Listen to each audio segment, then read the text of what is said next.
पौराणिक मान्यताओं के अनुसार प्राचीन काल में असुर दंभ को महिषासुर नाम के एक पुत्र की प्राप्ति हुई थी, जिसके भीतर बचपन से ही अमर होने की प्रबल इच्छा थी।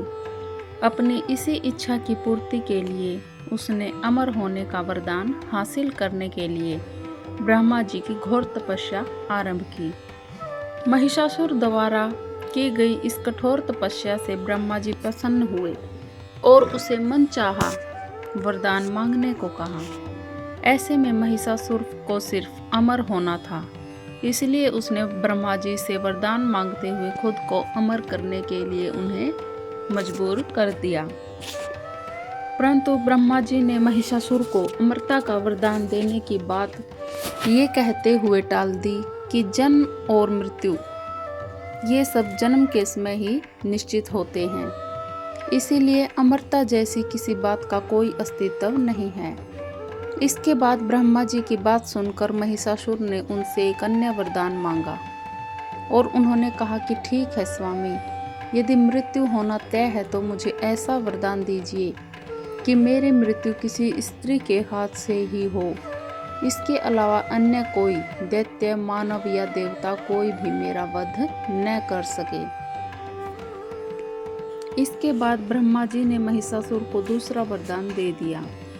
ब्रह्मा जी द्वारा वरदान प्राप्त करते ही महिषासुर को अहंकार हुआ और वह अहंकार से अंधा हो गया और इसके साथ ही उसका अन्याय बहुत बढ़ गया।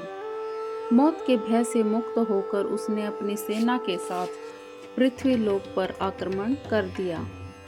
इससे धरती पर चारों तरफ तबाही मच गई। उसके बल के आगे समस्त जीवों और प्राणियों को नतमस्तक होना पड़ा।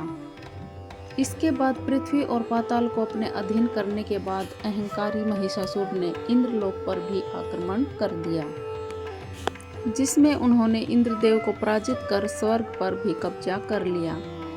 महिषासुर से परेशान होकर सभी देवी देवता त्रिदेवों अर्थात महादेव, ब्रह्मा और विष्णु के पास सहायता मांगने पहुँचे। इस पर विष्णु जी ने उसके अंत के लिए देवी शक्ति के निर्माण की सलाह दी, जिसके बाद सभी देवताओं ने मिलकर देवी शक्ति को सहायता के लिए पुकारा और इस पुकार को सुनकर सभी देवताओं के शरीर में से निकले तेज ने एक अत्यंत खूबसूरत सुंदरी का निर्माण किया। उसी तेज से निकले माँ आदिशक्ति, जिसके स्वरूप और तेज से सभी देवता भी आश्चर्यचकित हो गए।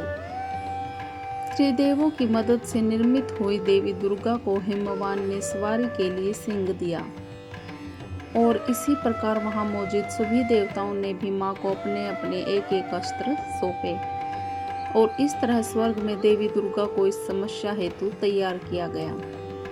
माना जाता है कि देवी का अत्यंत सुंदर रूप देखकर महिषासुर उनके प्रति बहुत आकर्षित होने लगा और उसने अपने एक दूत के जरिए देवी माँ के पास विवाह का प्रस्ताव तक पहुँचाया।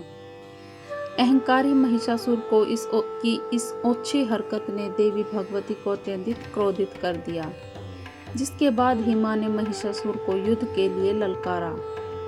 माँ दुर्गा से युद्ध की ललकार सुनकर ब्रह्मा जी से मिले वरदान के अहंकार में अंधे हो चुके महिषासुर उनसे युद्ध करने के लिए तैयार हो गए। इस युद्ध में एक एक करके महिषासुर की संपूर्ण सेना का माँ दुर्गा ने विनाश कर दिया। इस दौरान माना यह भी जाता है कि ये युद्ध पूरे 9 दिनों तक चला, जिसके दौरान असुरों के सम्राट महिषासुर ने विभिन्न रूप धरकर देवी माँ को छलने की कई बार कोशिश की, लेकिन उसकी सभी कोशिश आखिरकार नाकाम रही और देवी भगवती ने अपने चक्र से इस युद्ध में महिषासुर का सिर काटते हुए उसका वध कर दिया। इस तरह देवी भगवती के हाथों महिषासुर की मृत्यु संभव हो पाई। माना जाता है कि जिस दिन माँ भगवती ने स्वर्ग लोक, पृथ्वी लोक और पाताल लोक को महिषासुर के पापों से मुक्ति दिलाई, उसी दिन से दुर्गाष्टमी का पर्व मनाया जाने लगा।